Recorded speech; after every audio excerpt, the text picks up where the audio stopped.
Mrs को अपने मैं सूरत था, मैं घर पे नहीं था और मेरी मिसेस को कोई डिलीवर पहले से प्रेग्नेंट थी, वो 2 महीने से। हाँ, और उसके बाद में ऑपरेशन कर दिया नसबंदी का। ऑपरेशन कहाँ पे हुआ था? मोकमपुरा में।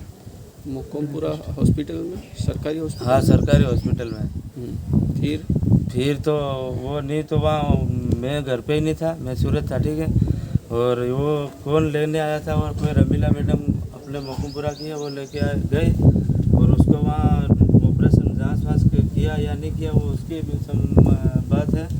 और मैं कहना चाहता हूँ कि मेरी मिसेस को पहले से 2 महीने से मतलब गर्भ था और उसमें हाँ बिना टेस्ट किए और उसने नसबंदी कर दी, तो अब इसको तकलीफ हो रही। और मेरे को पूछताछ किसी ने नहीं किया, मैं सूरत था, मैं घर पे नहीं था और मेरे को पता ही नहीं है कौन। आपके जानकारी में नहीं था और आपके मिसेस का ऑपरेशन कर दिया। हाँ, फिर अभी क्या समस्या आ रही है? अभी समस्या ये आ रही कि इसको पेट में तकलीफ हो रहा है, कोई सुई जैसा ऐसा कुछ लग रहा है।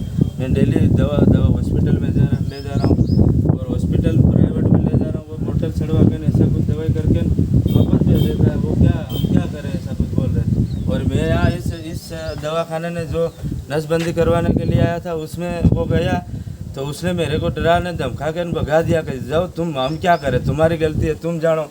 फिर मेरे को पता ही नहीं है सर यहाँ कौन लेके आया था, मेरे को पता ही नहीं, मेरे को एक फ़ोन भी नहीं किया। मेरी मिसेस को लेके आना है और यहाँ ऑपरेशन कर दिया। 2 महीने वो प्रेगनेंसी पहले से ही थी, ठीक है। ऑपरेशन कब हुआ था, कितने महीने हो गए? 10 जनवरी को हुआ था। उसके बाद टाके कटवाने कितने दिन? टाके कटवाने के लिए कोई नहीं आया, वो खुद ही आई थी यहाँ मोकमपुरा में।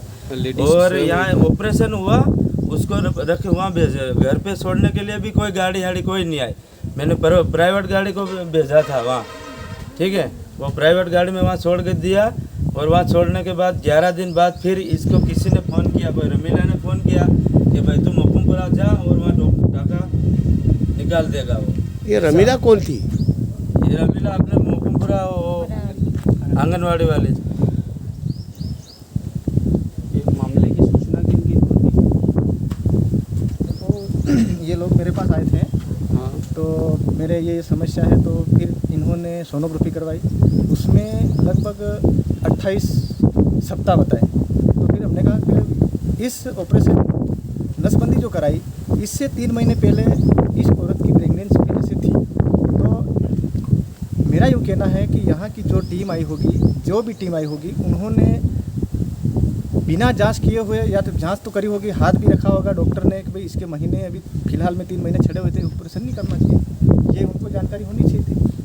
अभी हमने यहाँ पड़ताल की, ये यूँ कह रहे हैं कि मशीन फेल हो गई थी, वो यूँ कह रहा कि उन्होंने गलत जानकारी दे दी होगी। तो मेरा यूँ कहना है कि अगर गलत जानकारी दे दी हो तो उस दिन जितने भी औरत ऑपरेशन करवाए उतने भी फेल हो सकते हैं। तो अभी इस औरत की जो पीड़ा है, इसको यूँ कह रहा है कि कांटे जैसा कुछ छूट रहा है, कोई समस्या हो रही है।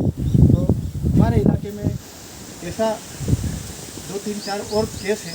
तो मेरा यूँ कहना है कि जब MP का डॉक्टर आके और यहाँ आके और वो भी रिटायरमेंट हो जाता है, उसको मतलब जो रिटायरमेंट जिसको काम करने की जो काम नहीं कर सकता है, ऐसे लोगों को रिटायरमेंट दिया जाता है।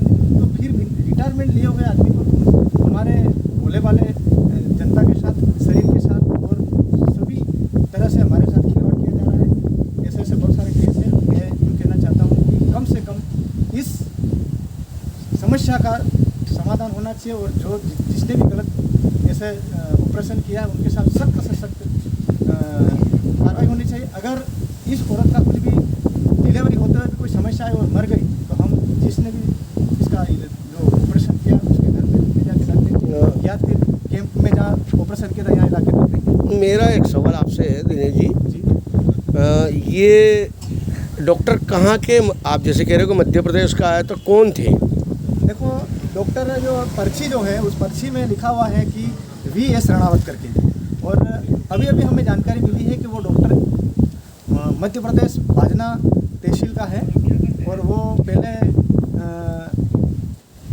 सर्जन डॉक्टर था, लेकिन अभी वो रिटायरमेंट हो गया है, घर पे बैठा है, उसके हाथ पैर काम नहीं कर रहे, मतलब एक अपंग के रूप में है, अभी हाथ यूँ हिल रहे हैं। आपने कहाँ कार्रवाई करवाई इस महिला से? देखो, इसके लिए हम थाने में गए तो थाने वालों ने भी कोई कार्रवाई नहीं की और हमने एसपी को भी रिपोर्ट डाल दी है ऑनलाइन, और 181 जनसंपर्क पोर्टल पे भी हमने रिपोर्ट डाल दी, लेकिन आज तक कोई कार्रवाई हुई नहीं है। अब क्या चाहते हो? हम ये चाहते हैं कि जिसने भी जो गलत तरीके से ऑपरेशन किया और बिना इनकी जो जांचें हैं, गलत जांचों में फंसा के ऑपरेशन किया, तो जो गलत जांच की है और जिस एनजीओ ने इनका ऑपरेशन किया उनकी एनजीओ रद्द होनी चाहिए।